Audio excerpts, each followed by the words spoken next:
Julia, please start recording. Thank you. So welcome again. My name is Milica Žižić, and I'm a support manager at RTTI and I&D department, and I'm supporting TNITS platform and NAPCOR project. And I will be today your host for today's webinar and moderator of the interactive discussion we will have afterwards.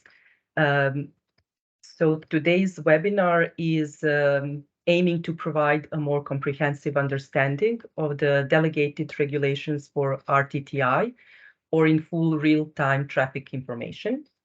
And this webinar will showcase practical mobility applications and services that cater to the needs of both citizens and authorities. And additionally, the TNITS standardization efforts that support this RTTI regulation will be also explained in detail. So let me now share the agenda for today's webinar briefly.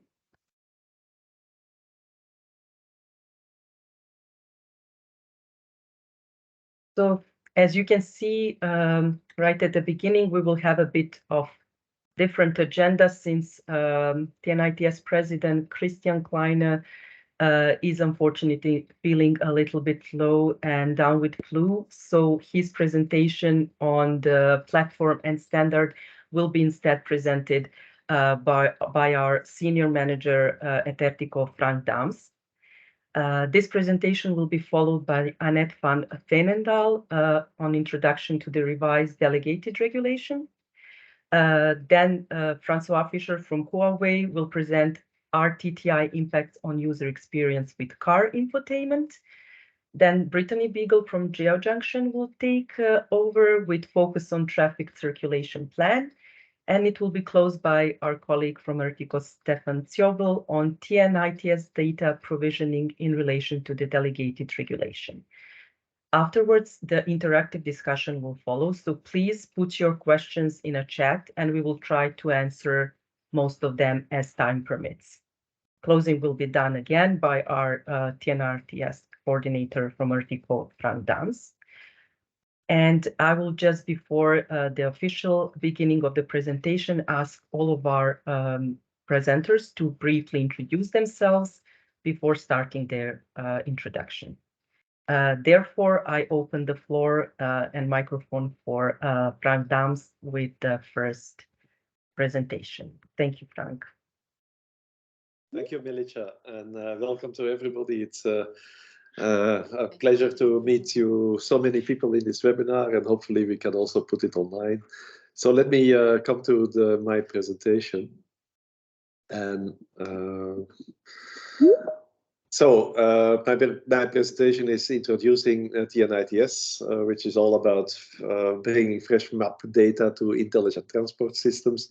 It's a recap so that, yeah, for those people that are new in this area and are watching for the first time, maybe on the transmission of TNITS, so that they get a little bit awareness of what it is and what we do. I'm replacing Christian Kleine, President TNITS platform, who I have the honor to use his fantastic presentation here. Christian is Manager Data Partnerships at HERE, and he's our President. Myself, I'm Frank Dams. I'm Senior Manager at RTTI, and I have also the duty to coordinate the TNITS platform, which is an RTTI innovation platform, and an NAPCOR sub-working group for the two, which is basically the TNITS standard work within the NAPCOR.eu CEF supporting action by the Commission.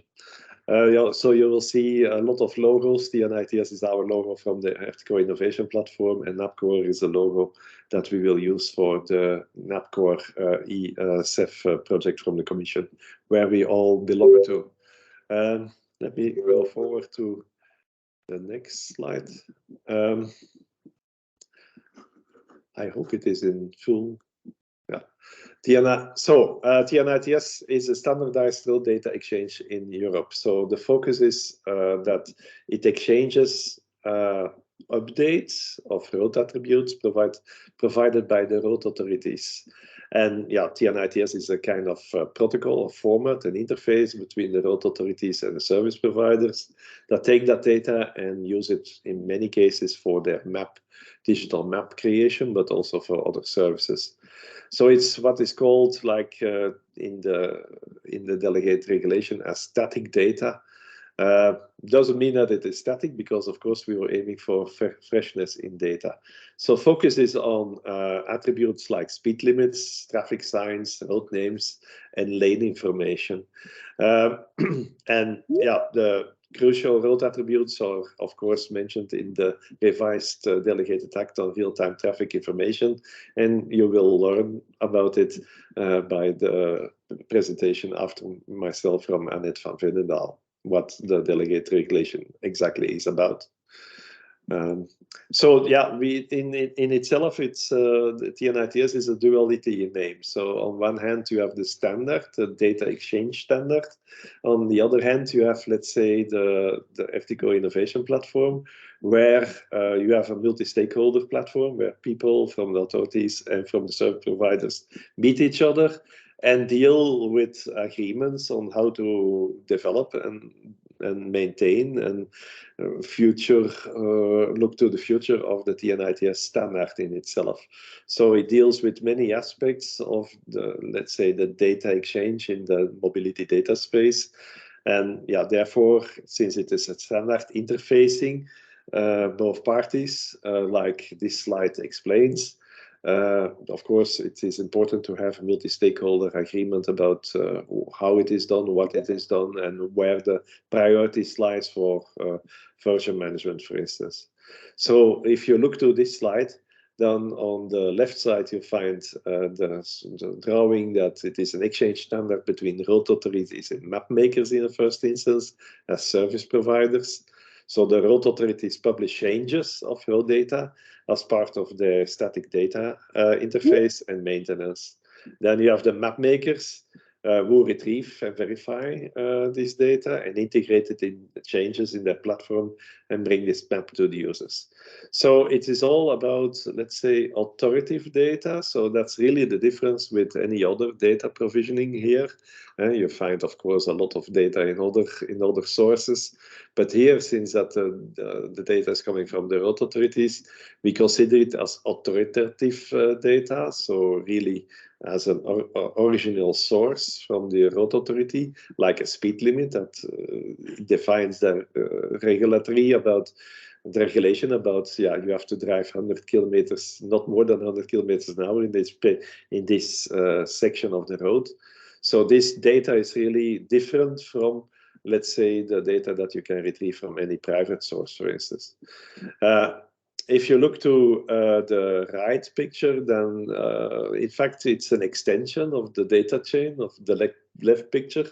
Our TNITS is, let's say, between the road authorities and map makers, the service providers, and the map makers. They provide then, let's say, the input towards the final user via various channels that are out of scope of TNITS.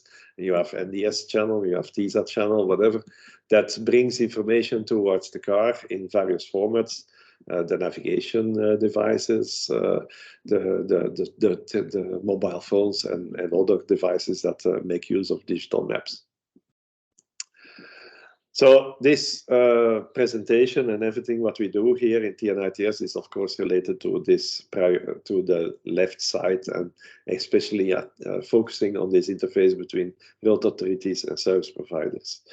The important element, and that's the reason why many slides will carry the logo, is that the intention is that in every member state there is a national access point established, and TNITS is one of these feeds, one of the 4 regulatory feeds, if you think about it, that are published, that have to be published by the national access points. And that's, well, let's say, this execution, this harmonization, this the way it appears, under what kind of conditions, all this type of information and alignment between the member states is being taken care in the NAPCOR project, a National Access Point Coordination project that is managed by the Commission, or that is that is commissioned by the Commission and managed by BAST in Germany as the coordinator of that. So it is not yet the case that in every country you find TNITS on the national access point. There are member states that already have it, and we will give an overview of that. There are member states that still have to do the work and want to progress in that direction.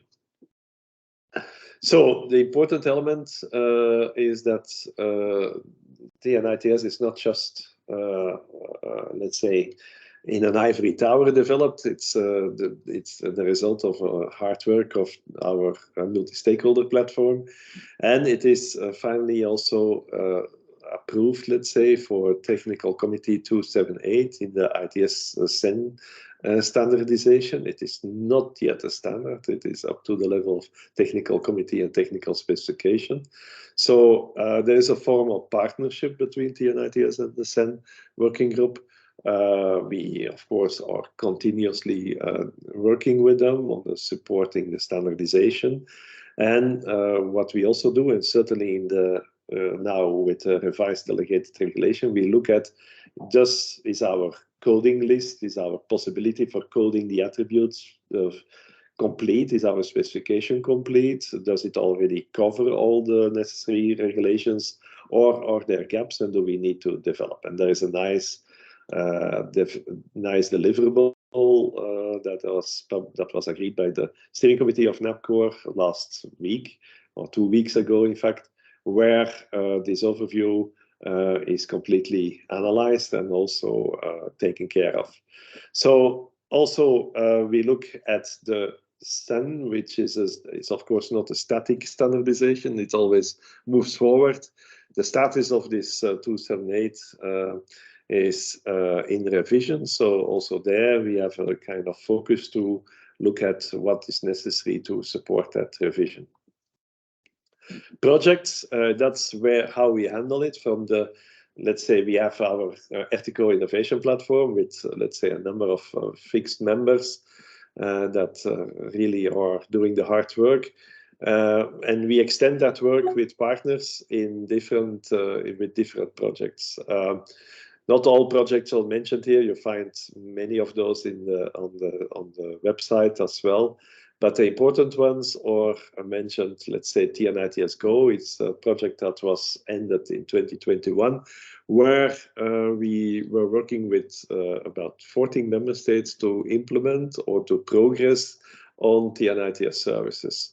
So it led already to 6 operational services that are daily publishing data on in many cases on their national access point, and 8 pilot phase implementations in the countries that you see on the map at the right side.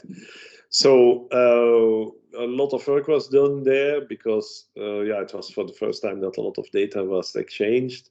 And one of the elements was to learn from, let's say, improvements, to guide improvement, to look into next versions of the standard, and also to make sure that the needs of the member states road authorities are covered. There's indeed work going on to cope with all that, and working on the next version of it in close alignment.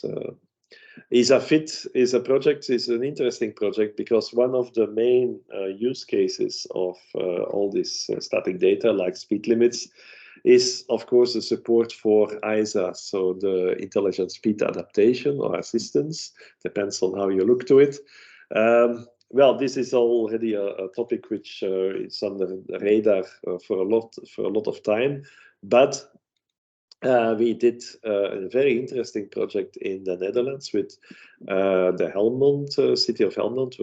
You know, Helmond is also the core of the Automotive Week in April.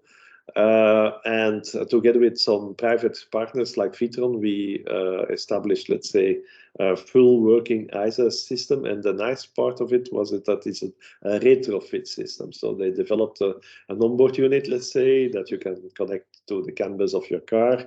And then from that moment on, your car is an ISA car related to that. They use digital map data as well as some camera implementation. But the nice thing is, of course, that it is kind of own implementation, own data format that they use, and of course the topic is, of course, to scale it to Europe, to the OEMs, but also to the cities and to whatever authority that likes to support ISA. Of course, there TNITS plays a role as a European standard to support it.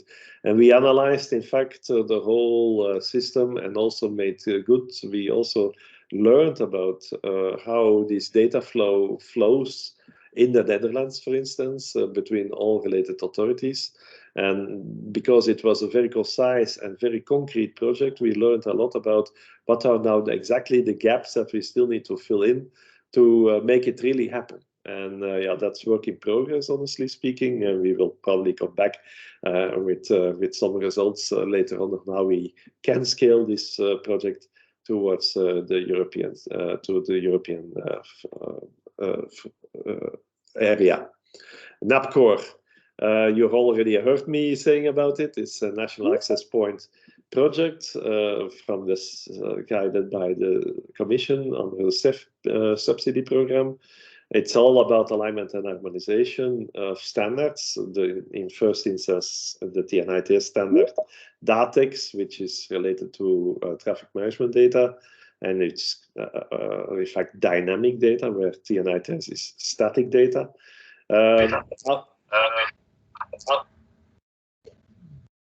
Sorry. Can you just please, apart from Frank who is presenting, please mute your microphones. And just a reminder, Frank, can we just wrap it up because we have to, Okay, good. I'm almost there. So our work is also a lot related to the data chain enhancement. So elements like quality, trust, sovereignty, security are handled in there, how we can strengthen this chain. And of course, the topic is that many countries are going to publish TNITS data on national access points. Member states or special partner in this TNITS partnership. Services. This is an overview of countries that have operational services and pilot services. And on takeaways from this slide, Milica. So, good to have a wrap up on TNITS, where the data availability is a challenge across Europe. So, where NAPCOR is all about accessibility of data, we are now in the near future, focusing on data availability, because that's now the next topic. If the accessibility is arranged, we need to make sure that there is enough data available that we can support all the requirements and also, let's say, the use cases that you will learn. Freshness and precision are key support.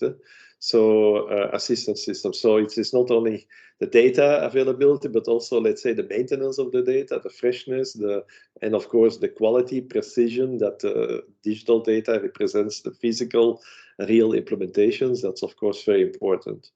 And that is called about feedback loop, and also this is a topic that we take care about. Road authorities are the trusted source for faster map updates. That's really the difference with any other source of data. And the data is already used by service providers, as of course. You'll find a few of them in this webinar. And that standardization helps to automate the map updates. So that's also a very important element, that across Europe we have a single standard to do that. And of course, the relationship between the national access points, I hope it was made clear in my presentation. Thanks a lot, and I welcome you to follow the next interesting topics that are on the list. Milica, up to you again. Thank you, both Christian and Frank, for presenting Christian's slide and for this insightful and very nicely presented slides. So please, now the floor goes to Annette. Please introduce yourself and take away with your presentation. Thank you. Yeah, thank you, Milica. My name is Annette van Veenendaal. I work at the Dutch National Access Point, and I'm also involved in the NAPCOR project, which Frank just gave an explanation about. Within the NEPCO project, I'm in the lead of the RTTI action plan. That's one of the 5 action plan we're currently having in the NEPCO project. And I would like to tell you more about what the RTTI Delegated Regulation is all about, the revised one. Why doesn't it go to? Yes, here's the next slide. If you have a look at it, it seems like a boring legal text, but actually I think it's very important to keep in mind what is the overlying goal of the whole revised delegated regulation. The previous one was stated in 2015, and right now this one was updated last year in 2022. And the overall goal is to improve the accessibility, the exchange, the reuse and update of data required for the provision of high quality and continuous real-time traffic information services across the Union. So that has lots of elements in it, timeliness, cross-border services for end users, collaboration. So personally, I think when you have a closer look at it, it's a very interesting delegated regulation. Compared to the previous one, there are some new data types in this one. The new data types are the traffic regulations and restrictions. And these are all about traffic laws, regulated traffic zones, for instance, environmental or freight delivery zones, traffic circulation plans, also a very interesting one, because what do we mean by that? And there are also some new data categories about the state of the network, like road and lane closures, roadworks, a very difficult one, and temporary traffic management measures. The standards that are prescribed are the DATEX2 or TNITS standards. We can work on standards if there's no standard available yet. In this picture, you can see an overview of the 4 data elements that are in there. So there are data on infrastructure, data on regulations and restrictions, data on the state of the network, and data on the real-time use of the network. So they're both static as well as dynamic data categories involved. And the ones in greens are the new ones. What is also new is that the points and stations for all other fuel types, so alternative fueling locations and availability is also in this delegated regulation. So that's a very interesting new one. And the green one I already mentioned are now crucial data categories, and they have a more or less more central role in this delegated regulation. Because the crucial data categories, they have a somewhat tighter time schedules than the other one. What's also interesting is that the geographical scope of the RTTI delegated regulation is extended. Previously it was only the TNT network that was involved, but now the geographical scope is extended to the entire network. And currently the ITS revision is going on, and we don't know yet what the geographical scope of that one will be. But for now, in the current revised RTTI delegated regulation, the entire network is in there.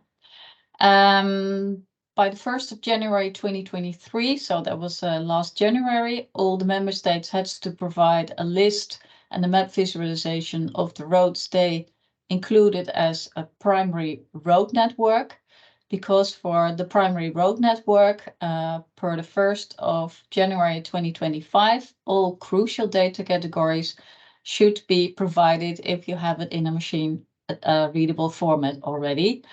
To have more time to prepare for the entire scope of the revised RTTI delegated regulation, there's a time between the 1st of January 2025 and 1st of January 2027 to come to providing all data categories for the entire network.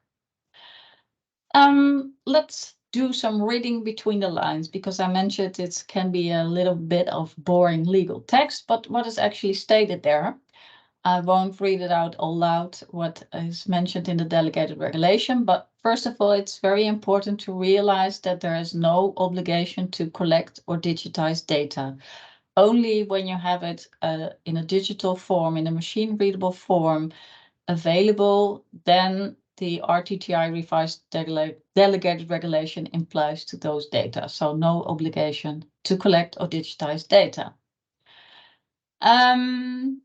It's also mentioned that we have to come to a quality framework, and that quality framework has to be elaborated together with the private service providers, because they are relevant stakeholders, as is mentioned in the delegated regulation.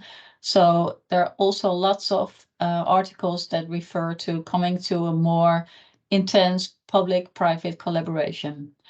What is also very interesting is that a feedback loop is subscribed, together working on the improvement of the quality and also, I think, availability of the data via a feedback loop. So data providers and data users, they help each other to get the data set to a higher quality. And for this, they can also include the feedback from the end users of the private service providers, because they have communities out there on the road. Next interesting thing is that there is need for low latency. So the data, when something is changed, it has to be updated in a time frame fitting to the reliable and effective use of the data. And because this delegated regulation is all about real-time traffic, we need low latencies. So that means something for the whole processing of the changes in data. And we have to come, and as I say, I mean road authorities and private service providers have to come to agreement on what is meant by timeliness.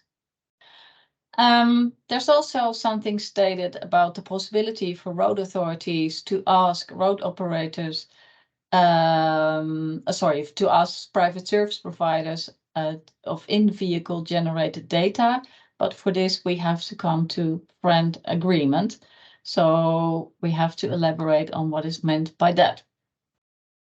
It's not only about real-time traffic data, but there's also a need for historical data. Sometimes you need historical data to get a better quality data of what is real-time, or even predictive data, which can be interesting for proactive traffic management. And it's very hard to achieve only look forward to 15 minutes up front, but the predictive data are in there as well.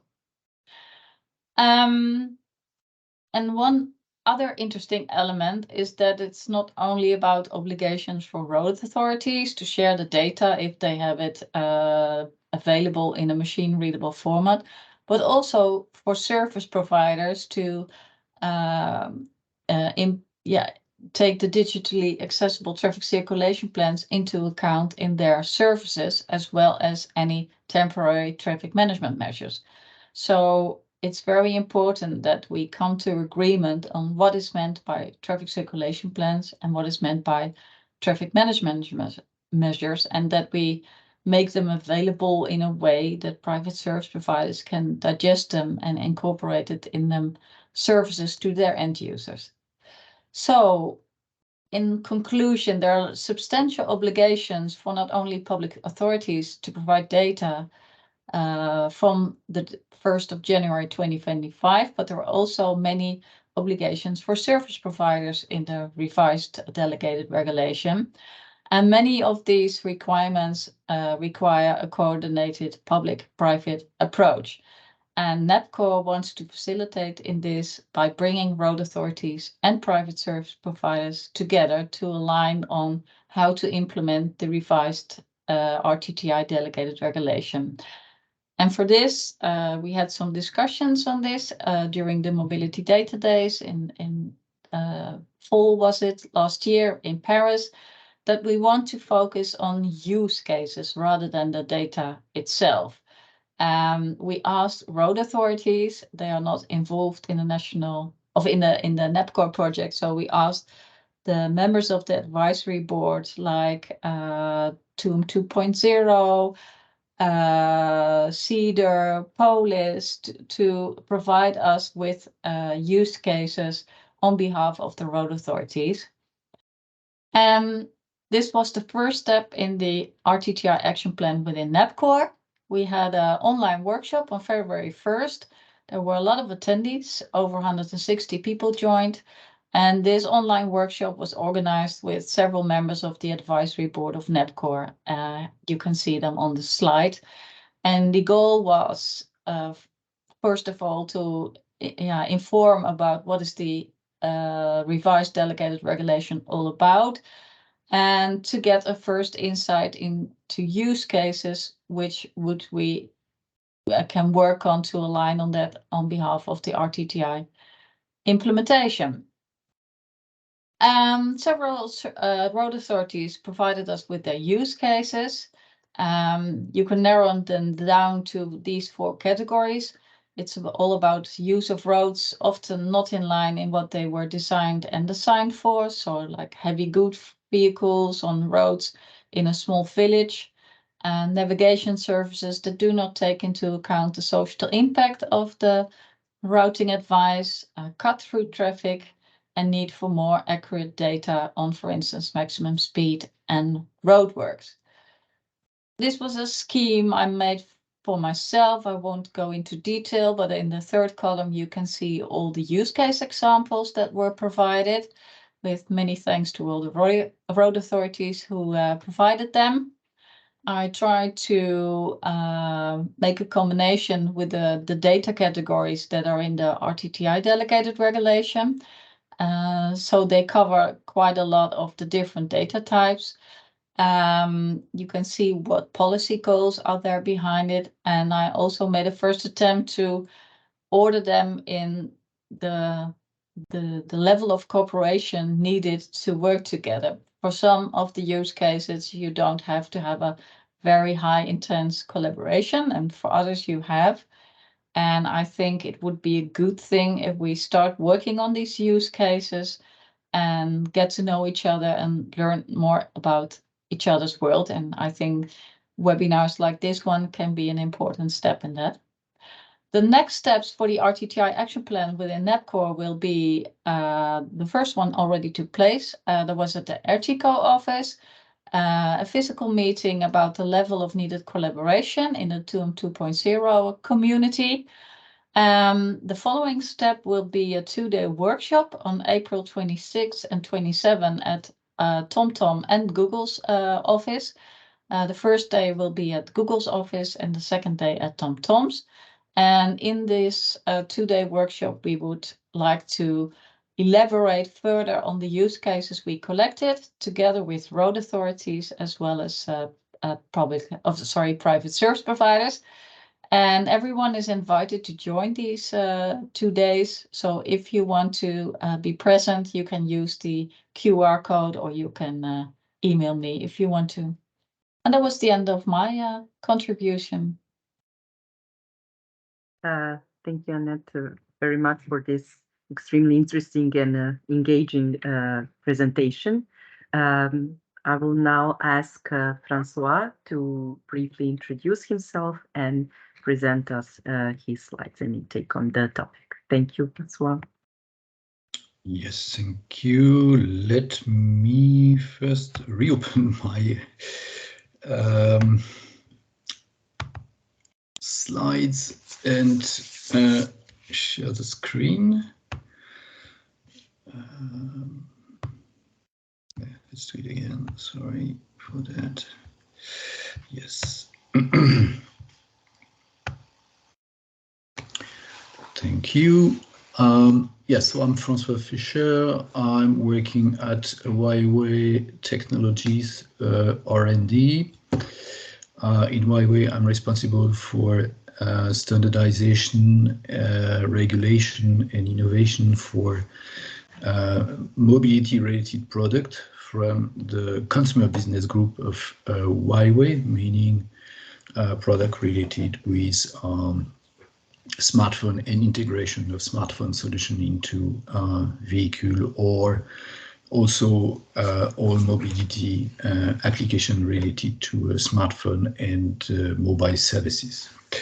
So today I will present what is the expected RTTI impact on user experience with car infotainment, which can be, by the way, extended also to the whole picture of mobility, as I will show in one slide. So firstly, a short overview of the automotive digital transformation. So now automotive is knowing a very big transformation due to different aspects, but to one aspect is of course the energy shift, so going towards electromobility.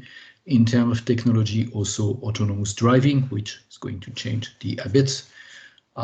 Sharing economy and digital business together are also very important, changing the scope, how we are going to move from A to B in the future, and how we are also going to utilize different vehicles, including car, personal car, or shared vehicle.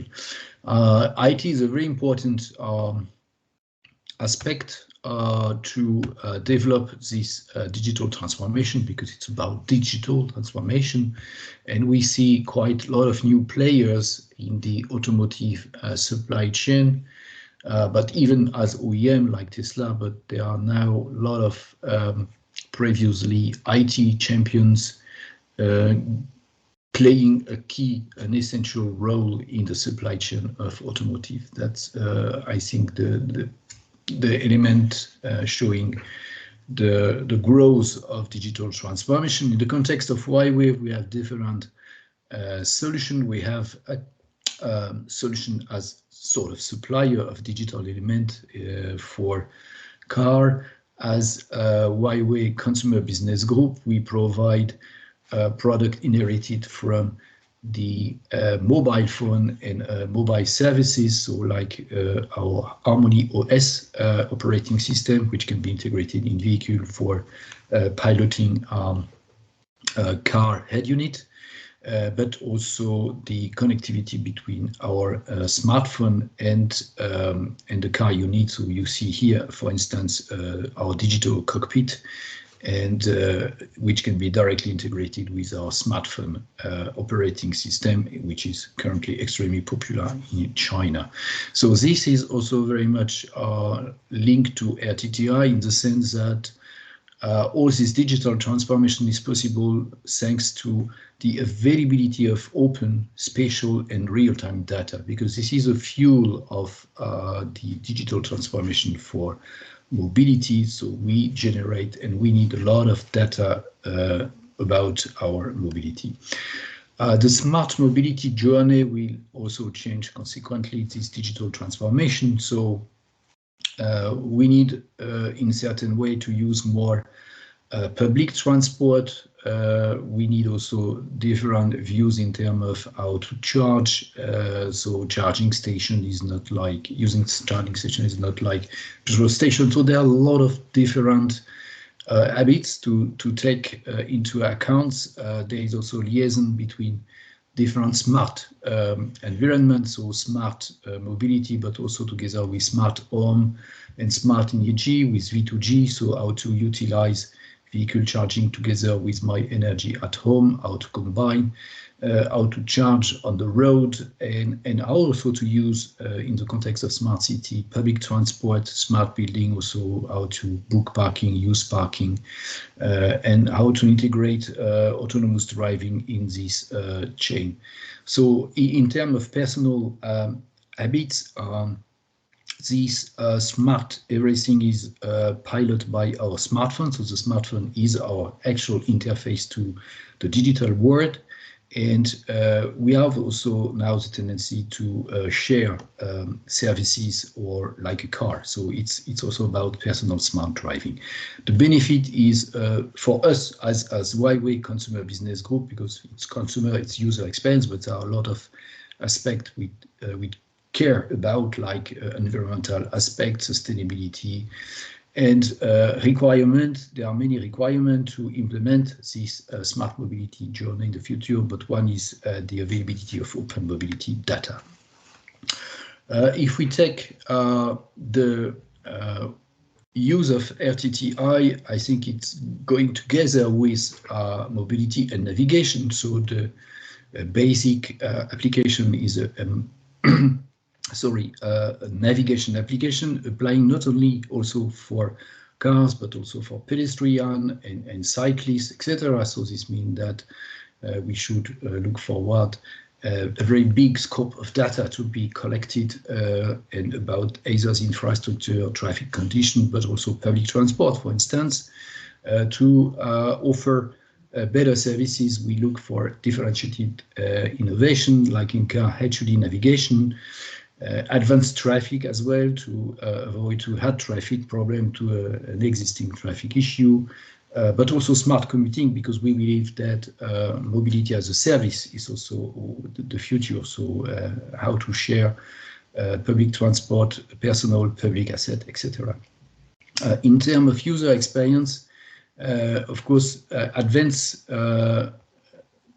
application for navigation are extremely important. So also when issues like COVID-19 are coming, we need to be also able to offer some more resistance to such issue. We use also now new type of devices like watches. So and these advanced navigation working services, so not only about car but globally about mobility, require absolute real-time access and exchange of static and dynamic road and traffic data, which is the essence of RTTI. So the success of RTTI is very important for us, for the application, and for our customers. When we look at different screen here, actually the idea is a map super app. So you know that so our app is named Pedal Maps, and this is available also on Android and iOS phones. We want to make it a super app, so not only a simple navigation app, but allowing in this app to use any other public-private services, but also don't forget that you move for certain reasons. So you move to go to hotel, you move to go to cinema, etc. So it's very important to understand, do I need to move to go to a restaurant which is closed, for instance? So the availability of accurate information for the reason why I move is also very important. Anyway, I think RTTI is about transport here. We think beyond having availability of EV charging, of parking, and also condition to book a parking. Also public transport and ticketing is important because, as mentioned earlier, I will book a full journey and I will use different means of transport. So the best user experience required a lot of real-time validated data. I think validity is very important. Unfortunately, there are a lot of data which looks not accurate enough and obsolete. And these obsolete data make users, of course, not very comfortable. And we need some new data. I think it was mentioned by Annette, so like charging, refueling point, for instance, some information about payment ticketing of public transport, parking, etc. So we have a POI global vision here. I think RTTI is very important, but RTTI would need to be considered in the context of a global point of interest vision. So there are points of interest in the roads, there are point of interest as a public transport service and where you pick up public transport. So for that, we are also confronted with some data format compatibility, which TNITS also address very efficiently. So what about the regulation now? And you know, there are a lot of new regulation in the car. So there are a lot of new ADAS functions introduced in the recent regulation. It's from 2019, but it is regularly now updated in the type approval. So these regulations are now becoming more and more mandatory, starting from 2022. There are a lot of new ADAS functions. And especially then one function which is very important, it's intelligent speed assistance. I remember a lot of user association wanted this to go ahead, so they have struggled really to get this either in the regulation. Now it's very important to save life. I think speed is not only a critical risk for fatalities and accidents, but it's also something important to save fuel and save CO2. This is mandatory from 2022 now in all cars. It allows then to show the maximum speed into the vehicle, and also to associate either warning or use also speed regulation into the vehicle to adapt the right speed of the vehicle. However, how to get the right speed, that's the main problem. Some cars use roadside recognition, but you see here a picture. If the sign is behind this truck, how do I get the sign? So there are different situations where you don't get the right roadside at the right moment. So what about using, for instance, digital twin? So I mean, if member states know where speed are applying, why not get this information simply in a database, a very simple database, and use this database to get this information very accurate. We have to take also into account that when such application and mandatory application are available in a vehicle, people are going to rely on it very much. So, and less rely on their vision, their own vision to analyze the road sign. So it's very important to get those speed limit and 100% available in all NAPs very soon, so that to provide high quality of service to our customer according to regulation, we get the right information. As we said, other means to collect this information might be far less accurate. Good. What are the conclusions? Firstly, about mobility experience, I think RTTI is going to serve a better mobility experience and also to serve safety. That's very important as well. Our vision is that member states should really provide 100% firstly accurate speed limit in their NAP. So that's very important because speed limit is one of the key information in terms of road safety, saving fuel, so saving CO2, and also ensuring people can drive comfortably. This will be also extremely important for autonomous driving, of course, because autonomous vehicle has less mean to feel how the road is and will really need very accurate information about speed limit and, of course, other road information. There are a lot of new challenges, electrical vehicles, shared mobility, etc. And those new challenges needs also more road point of interest, as I mentioned. I mean, any kind of information relevant for driving, for utilizing the road, but also utilizing means of mobility and either public means of mobility. And we need all those points of information to be also provided with appropriate data format, so to avoid some conflict in data format, which makes, of course, the use of this information more complicated. ISA is a very important regulation, and I think this should be 100% success and readable for the user. So there also the provision of all speed limit from all member states is very important. So we also very much rely as Huawei on TNITS to support a global deployment of NAPs and speed limit. So we have some questions also for future discussion in this panel. So for instance, what could be a good collaboration model between service provider and member state? You know that we get the data from the member state, we use it as a service provider, and we get also feedback from our customers. We can feedback towards the member state. So I think there is a need of a very good collaboration model. And also how to boost member state NAP completion. We know it's very slow. However, the challenges are important. We speak about safety as explained, and speed and safety, it's very well linked together. So for instance, can we imagine, I'm a bit provocative here, but if member states are able to create speed fines, I think it's quite logical to protect their citizens, but they should be also able to provide this speed limit into a database. And why not saying, okay, if I get a fine, but I don't find the right information in a database, why should I not get reimbursed of my fines? Because I could not be clearly know in the 21st century that something is existing in a database, I can get the right speed limit. Okay, and then beyond that, NAPs also to be regulated to use global virtual teams of road sign and other road information. I think this digitalization of road infrastructure is really extremely important for the for growing safety on the road, but also for developing new services. Thank you very much. Thank you, Francois, for this interesting and stimulating presentation.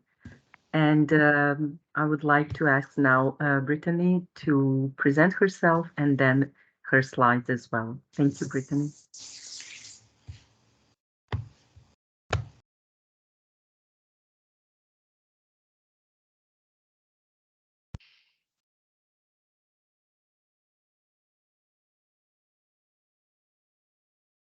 We see your slides, so you can.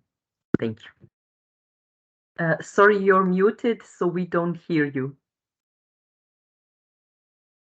I'm trying to unmute myself and share my screen at the same time. Apparently, I can't do this. Apparently, you can. Thank you. Perfect. Thank you, everyone.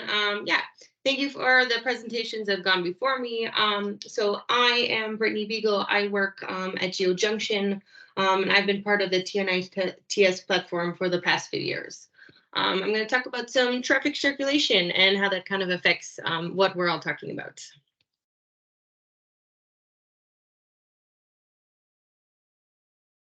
All right, so traffic circulation is actually just the physical circulation of the system consisting of freeways, streets, and bicycle lanes, etc., that are used for navigation by the various different forms of transportation in a city, such as cars, bus, trains, bicycles, pedestrians, kind of anything and everything that's part of the movements within a city.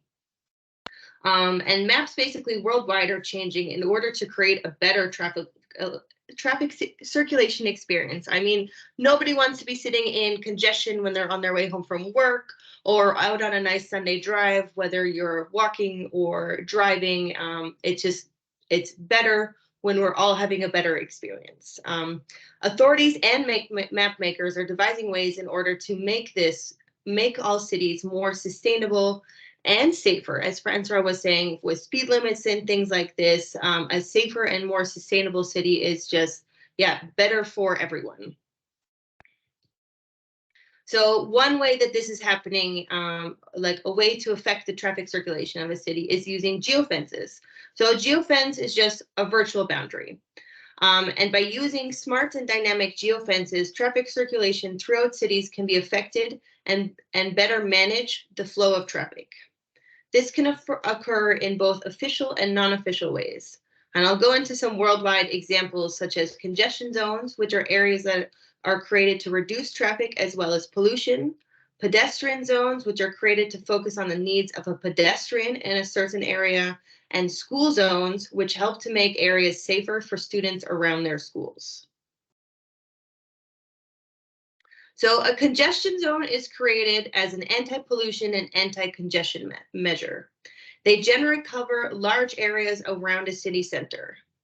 There are both permanent and temporary types that exist. The restriction of a permanent zone are always in effect, whereas the temporary zone restrictions are dynamic, and they are only activated if authorities decide that the air pollution has become critical. These zones have restrictions such as vehicle emission standards, so that also applies to vehicle types that can enter the area, as well as speed limits and times that certain vehicles can enter the zone, not enter the zone, etc. There are very many different names for a zone like this worldwide. Congestion zone is sort of just a base one. I'm not going to go into the reading all the different names because they're in multiple different languages and I will just mispronounce one of them. But just for an example, yeah, so here's a sign of what a congestion zone. So in the Netherlands, it's called a MIE zone. I'm sure I said that wrong. My apologies. And then here's an image of a Grand Paris low emission zone.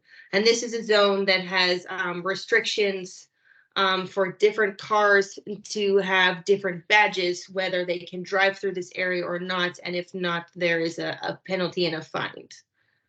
So this is one of these types of zones is also an initiative that my company GeoJunction is monitoring closely, as well as we've developed a dynamic database of these types of zones worldwide. And what we're seeing in our monitoring, that new zones are recreating on almost a daily basis. So a lot of cities, a lot of countries are starting to implement legislation for these areas, and it's turning into a really dynamic situation where new zones are being incorporated, as well as the restrictions are changing on a daily basis. And yeah, as I mentioned, some of these temporary zones turn on and off as well.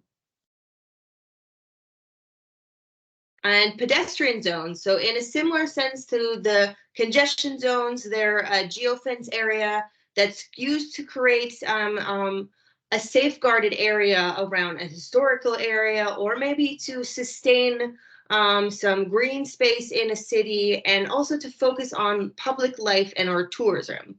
So think about, yeah, shutting down the square around a national monument to make it easier accessible for tourists and pedestrians to get there.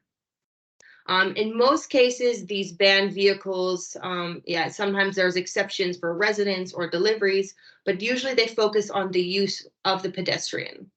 And they generally call a smaller area of the city than a congestion zone.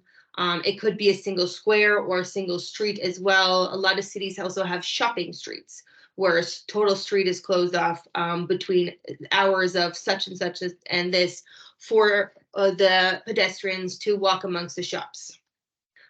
So often, yeah, they have different day and time restrictions.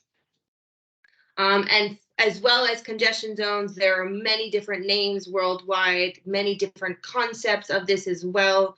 In Italy, they're called, yeah, you can see the sign here, Zona Tropico Limitato. Again, my Italian is terrible, but here you see a ZTL for short in Palermo. And this is also something that has restrictions on what time of day vehicles can enter, and also on what days. And again, this is something that my company is monitoring regularly as well. And we are seeing that these zones are being created regularly to focus on the more, a better use of the city for all involved, for traffic and vehicles, as well as pedestrians.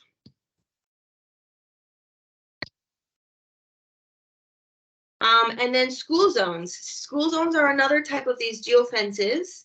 And here we see examples of it, or I'll talk about official and non-official zones that can either be a single zone around a school or just a single street. So official zones are car-free area, often time restricted around a school. These are enforced by law and can be single streets or a large area, like I mentioned. For example, France has approximately 200 of these zones that they've implemented so far, and Italy is in the process of implementing these types of zones. You can see the little flag icons there to see what countries have them already, what countries are coming. This is not an exhaustive list, it's just as an example. Also non-official, so map makers such as GeoJunction, where I work, we've created, with the help of a smart algorithm, we've created smart and dynamic polygons around schools in certain countries. And this is something that is an ongoing database that we're working on to create.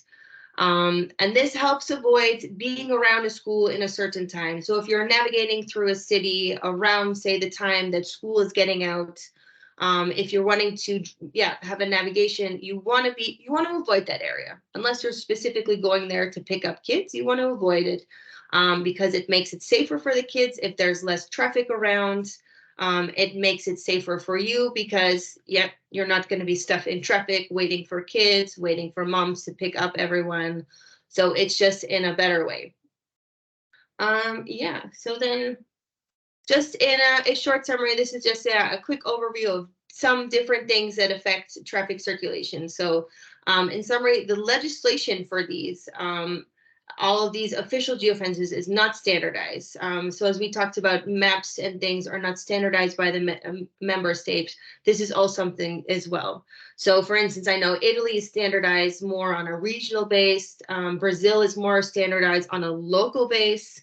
and other countries have it on a worldwide or on a country-wide basis. So it's very different. So data accessibility and aggregation is an issue. So getting all of this information from certain countries, from certain cities, it can be a problem.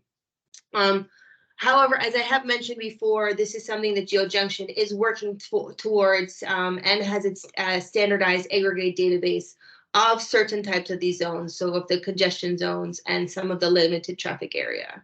And as there are no obligations for countries to create these geofences, map makers such as GeoJunctions or others are taking initiative to create smart and dynamic geofences in order to enhance the traffic circulation experience for the user.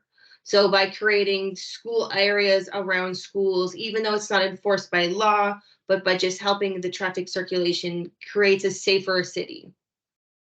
And yeah, these geofences can be very dynamic. They're based on certain times, pollution rates, and new ones are created daily. So this is something that definitely, as we move towards a safer and more sustainable world, that we need to monitor this on a really regular basis. And yeah, that's it for me. Thank you very much, everyone. Well, thank you, Brittany, for this really stimulating and engagement presentation. And now, last but not the least, our RTTI expert, Stefan Zobel. Stefan, the microphone is yours. Thank you.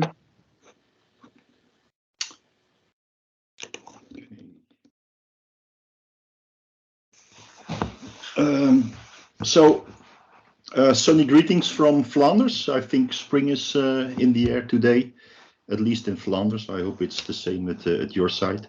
So my name is Stefan Zobel. I work for RTTI as a standardization and specification expert. I've been working on TNITS for quite some time. And if you wonder what TNITS, what the name stands for, it's actually Transportation Network. It's often overlooked that we should emphasize it. So Transportation Network ITS. I will start by giving a recap on the TNITS technical specification. So that was developed by a consortium of road authorities, geographic institutes, and map and service providers in the EU research and innovation project, I think about 10 years ago. The technical specification was released by CEN in 2018 as TS 17268. It describes the conceptual data model, the exchange format, and the exchange infrastructure to transfer changes of road data from road authorities to map and service providers.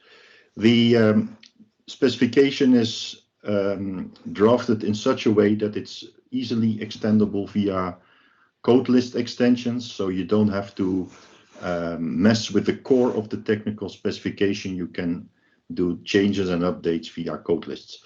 About 10 European countries so far have implemented the specifications, either in pilot or in operational services. TNITS is a member of the CEN Technical Committee 278 as a liaison organization. So we interact with CEN to revise and prepare the next generation of the technical specification.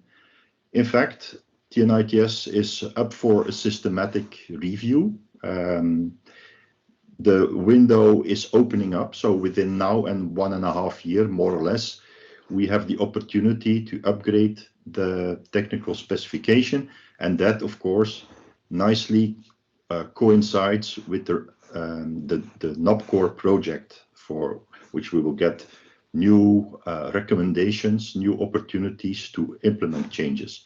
There's a lot of background material available on the website, tutorials, training materials, including programming code. There are tools. There is the UML model as enterprise architect file that's available. Last year, we had a paper on the findings of TNITS Go focused on the technical specifications. And also on GitHub, you can find code lists, example, and the schema files. Now, as a last slide on the recap, what are the next steps?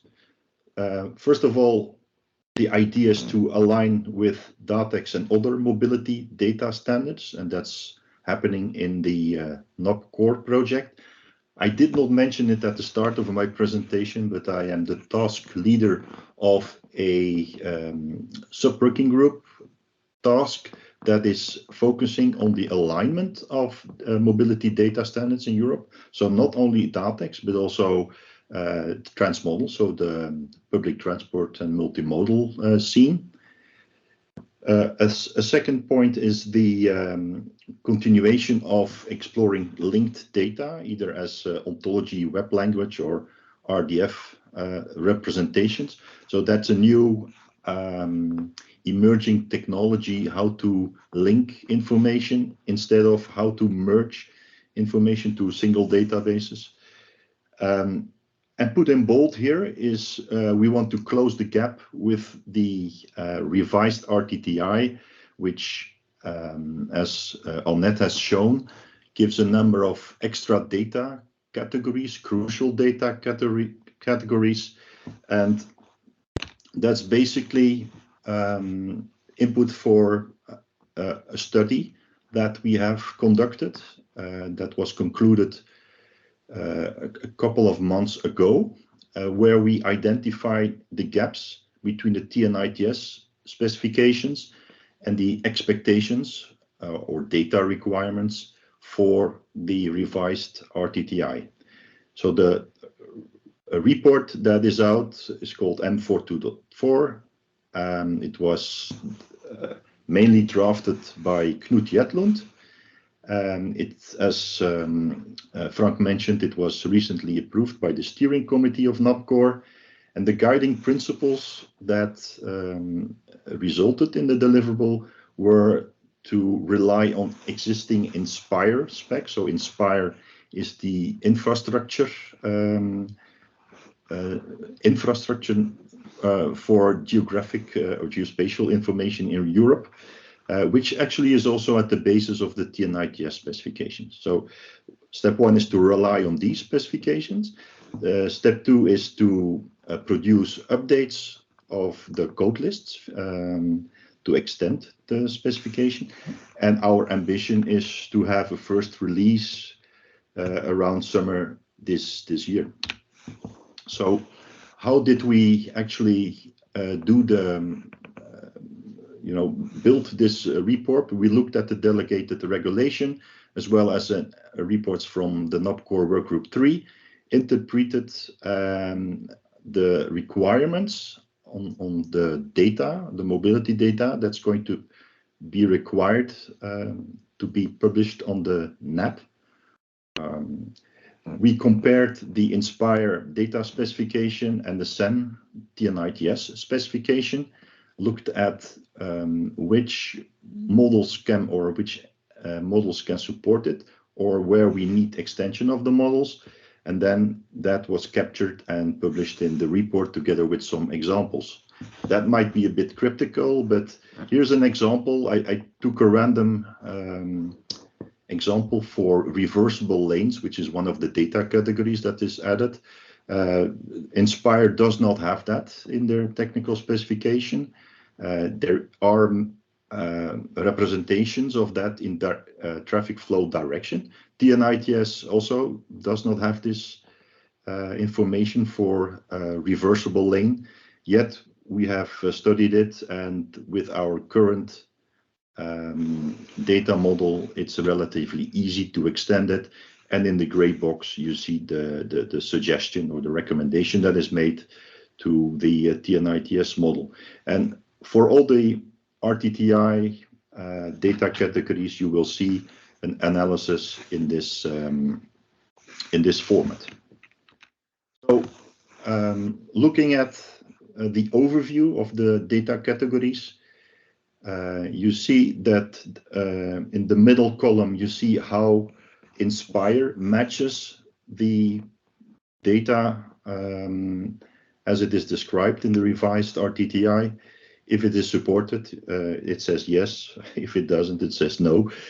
We did the same exercise for TNITS, and you see that in total, for TNITS, we have 7 immediate yeses that support the technical specification. Also, the technical specification supports the transfer of that type of data between authorities and other data users. There are 13 yes but requiring extensions, and I would say 95% of them can relatively easily be accommodated by code list extensions. It also says traffic circulation plans further analysis is needed. So there's still a bit of work that we need to do there. And of course, the bulk of the work is to adapt the code list extension. So to summarize, I gave a recap on the TNITS technical specification. I mentioned the availability of reference material and where you can find it. And then I elaborated on the NOPCO report 424, which is describing the gaps between the TNITS technical specifications with the required data categories in the revised RTTI. I gave the analysis and also mentioned the recommendations. That's it from my side. Thank you. Thank you, Stefan, also for this very interesting and explanatory presentation. Now we can move to the part of the interactive discussion. So before I move to some questions that we received in the meantime in the chat, I would like to maybe raise one which is general. And it would be one of the questions on how public authorities and private partners can all benefit from the revised RTTR. So is there anyone who would like to first take on this question?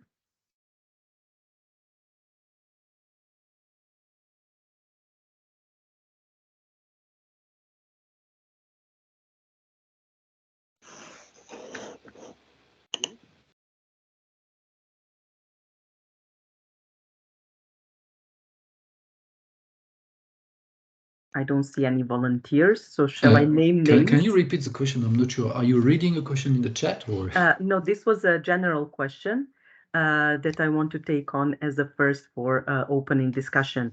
And the question was how public authorities and private parties can all benefit from these revised RTTI. If I understood Annette, I think the revised RTTI is also very important in the context of mobility evolution, like for instance, the refueling point and especially for EVs.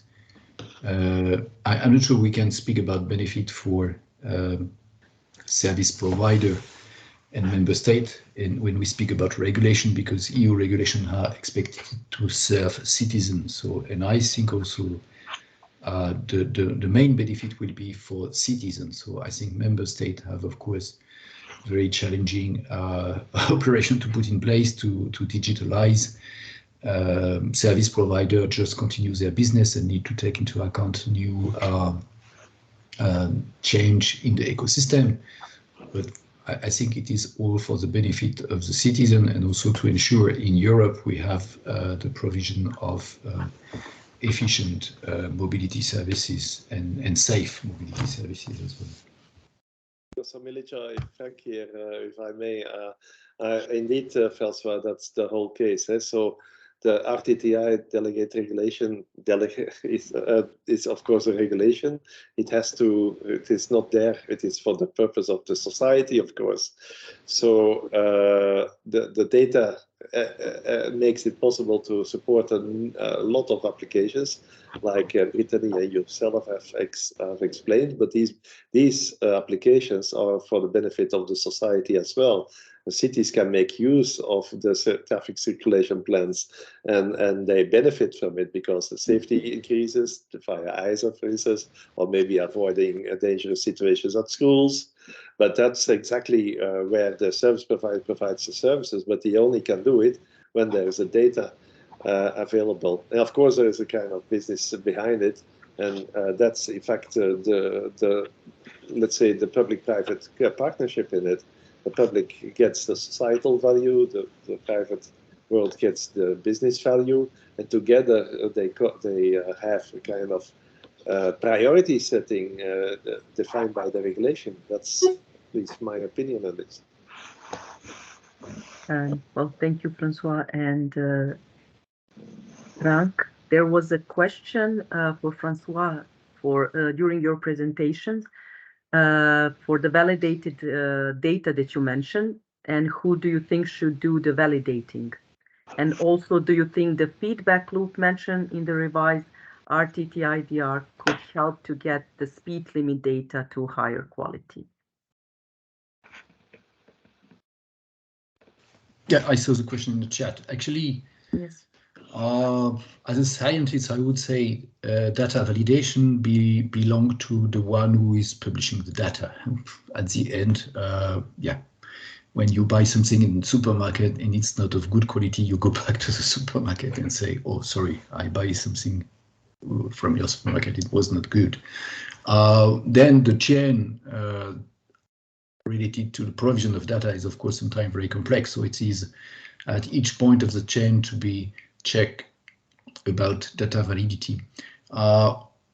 What I wish to raise here is really a global issue in when, again, I'm looking especially in POI, because I consider those road information as globally specific type of POI, but globally with POI, we are confronted with some quality issue. There are a lot of data there's a lot of data which is not obsolete, sometimes directly obsolete with years of obsolescence, etc. I think it's why we pay certain attention globally that POI data is becoming somehow better validated.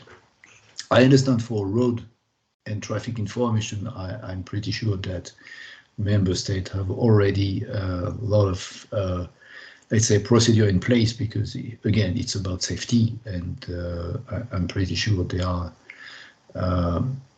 validating speed limit information. It's not a big issue for member state, of course, but if we extend the scope and we need to consider a more global scope, of course it would be important to consider validation. One aspect with the service provider is that we get also user feedback with our super app.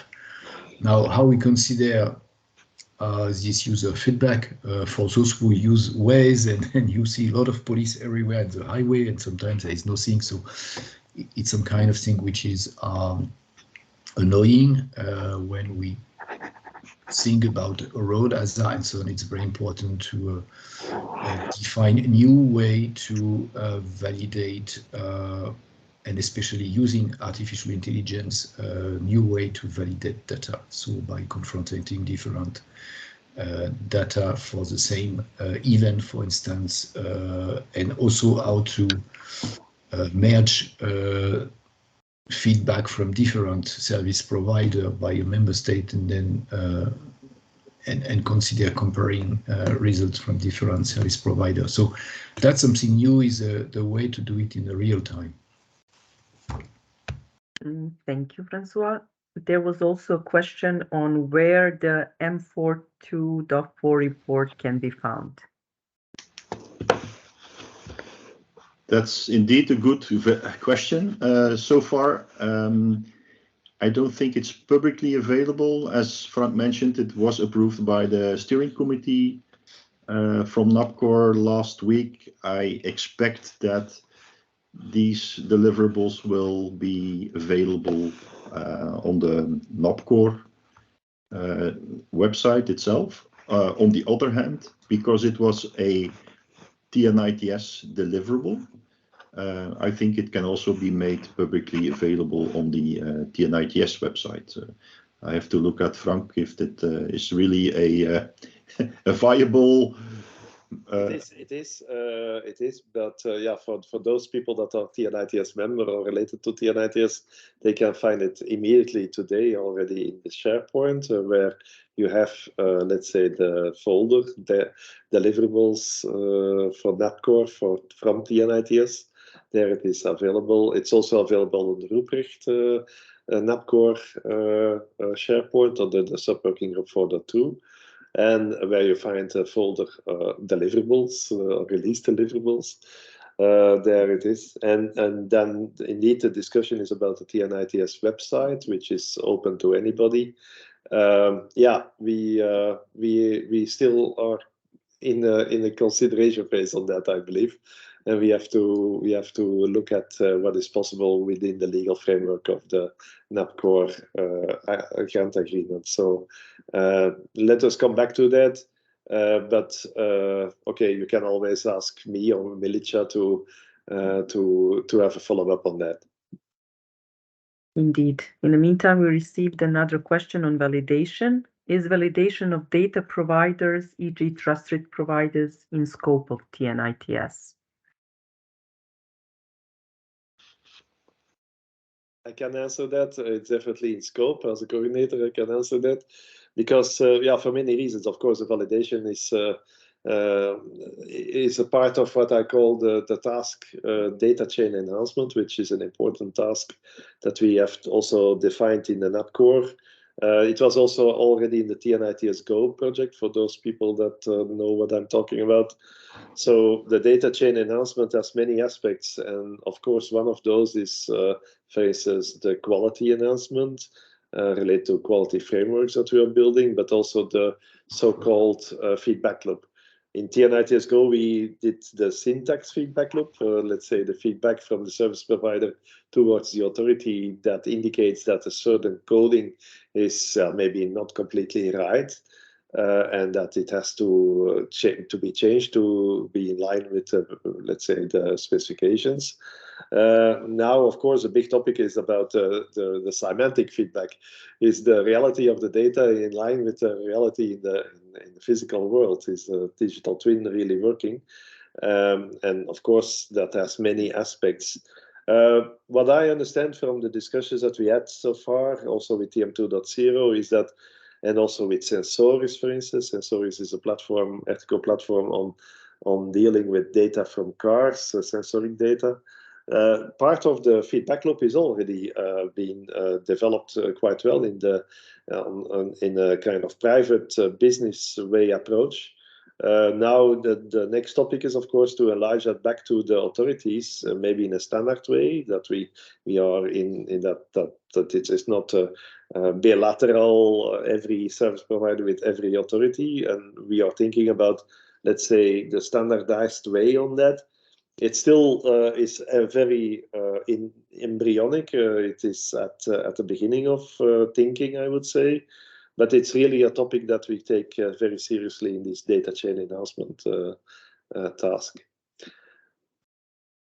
And yeah, the topic of validation is an important topic where there is a good thought that indeed, in line with Francois saying that the one who publishes the data should also be the final validator of the data. But of course, he needs to have inputs, and therefore measuring, let's say, at various points in the data chain, how this data has all the aspects of integrity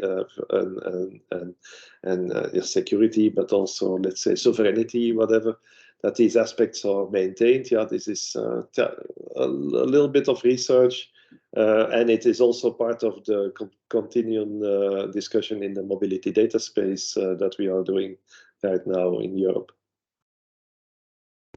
Thank you, Frank. Because we are closing to the ending of the webinar, but I would like to maybe pose just one more question, which I believe is quite relevant to this discussion, and it's on implementing the revised RTTI DR. So the question would be whether we should focus on providing all and crucial data categories, no matter what the quality, or focus on providing high quality data for a set of crucial data categories. It's a bit provocative question, but it's a good question for the private companies on here. Brittany?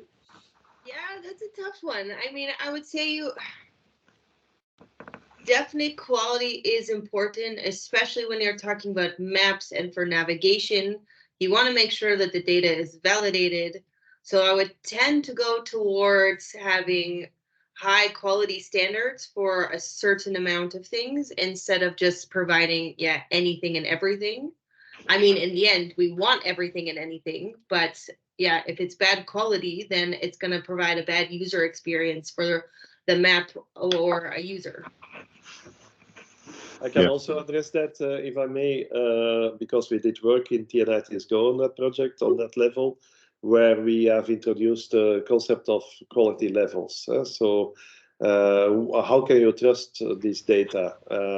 Trust in the sense that what kind of quality level can you assess to that? And we introduced as a concept, but not yet implemented, as a concept 5 levels, if I remember well, where we have, of course, let's say, okay, this data is there, you can use it, but it's of course on your own liability, because we don't know exactly let's say, all the quality aspects of that data. The highest point is, of course, that there is full trust and that the data is really up to the point. How do we measure these levels? How do we come to these levels?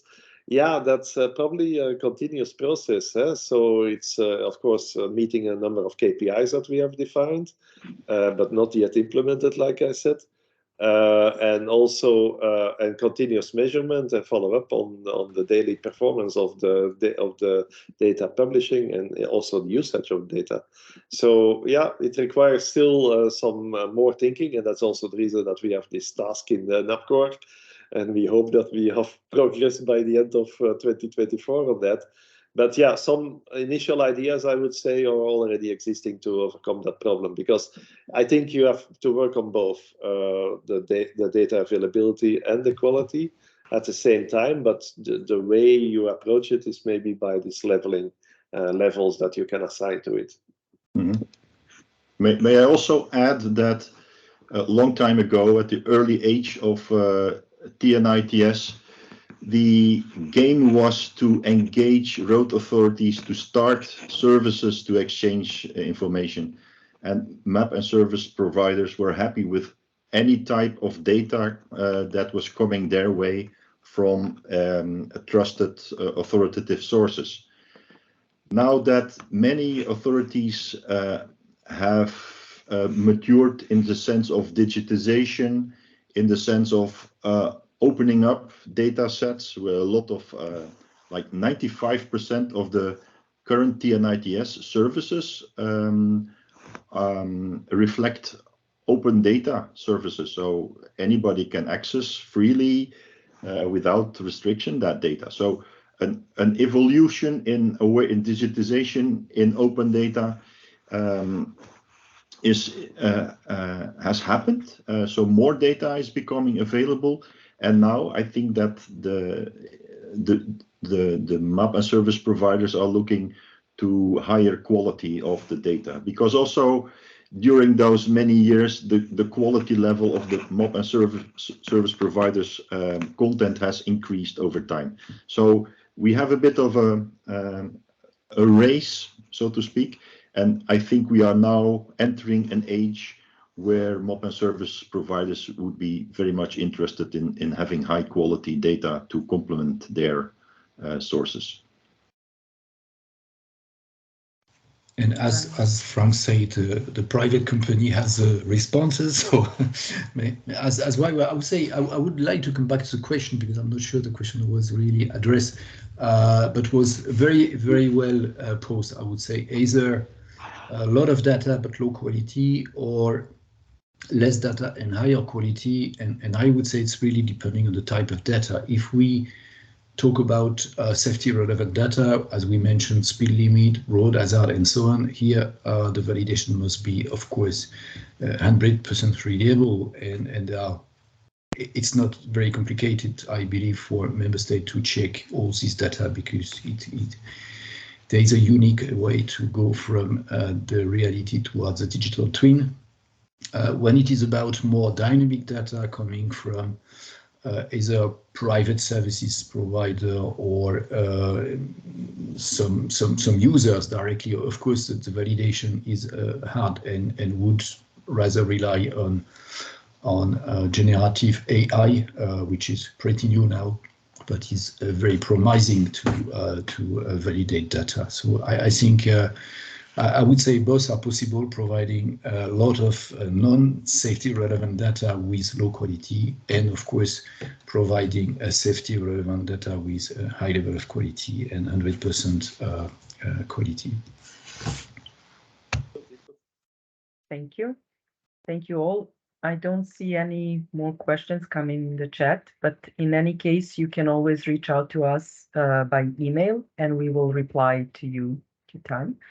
I want to thank you all from my behalf for your time and interest and your very valuable discussions. And I will now like to ask Frank to close officially this webinar. Yeah, what can I say, Milica? Thank you. Thanks a lot to all the contributors, but certainly also to the audience that took the time to look at this webinar, and hopefully also for the good questions that discussions that we can take home from this. And I would definitely give an applause to the contributors. Very good, thanks a lot, and enjoy the weekend, I would say. And of course, this webinar will be on the website of TNITS so that you can always review it again and take it as a reference. Okay, thanks a lot. See you. Thank you.